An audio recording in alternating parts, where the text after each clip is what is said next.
guys, welcome to our Sea Turtle Conservation and Research Station here in Catalonia. This is our Argostoli field station. So here at the front of our accommodation we have some outdoor showers.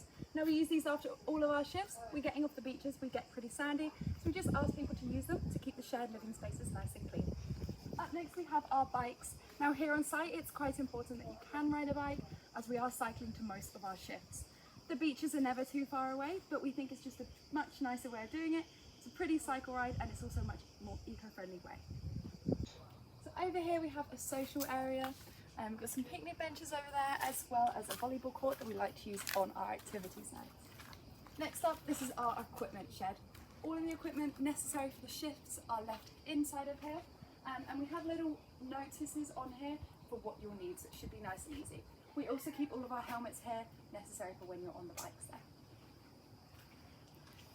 So back here we have our washing machine. It's just €3 to get it running and we have washing pods provided. And here is our big water tank. It's heated by the solar panels on the top of our roofs, so we should always have hot water here in our villa. Over here we have our hammocks. Now we get the hottest part of the day off. These get a nice cool breeze coming through, so they're quite good to come and have a nap or just to relax. They're also here inside of our orchard where you're welcome to pick any of our fresh fruit. Here in the upstairs part of our villa we have a beautiful view of our beaches just across the other side of the runway there.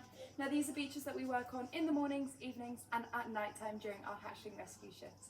We can provide sleeping bag rentals if you guys do require for these shifts. Now upstairs we provide a lot of our information, for example our rota. This is posted weekly. It may look a bit overwhelming when you start, but we're always around to come and help if anyone needs it. Over here we have some more social spacing. Lots of people like to use this for evenings, for dinner, or playing card games together. It's a really nice way to meet each other. Over here we have some more important information. We have our Wi-Fi as well as our Wi-Fi password. And this is our WhatsApp group chat. Now it's super important everyone's on this. We put all of the information for shifts as well as if anyone needs to contact us, all of our details are on that group chat there. So here's an example of one of our rooms. We have a shaded balcony area with some tables and chairs. Inside they're all set up for 4 to 5 people. We have some fans and windows and a little kitchenette area. They all have a hob, oven, as well as a fridge freezer, some cupboard spacing to put all your clothes away, as well as an ensuite.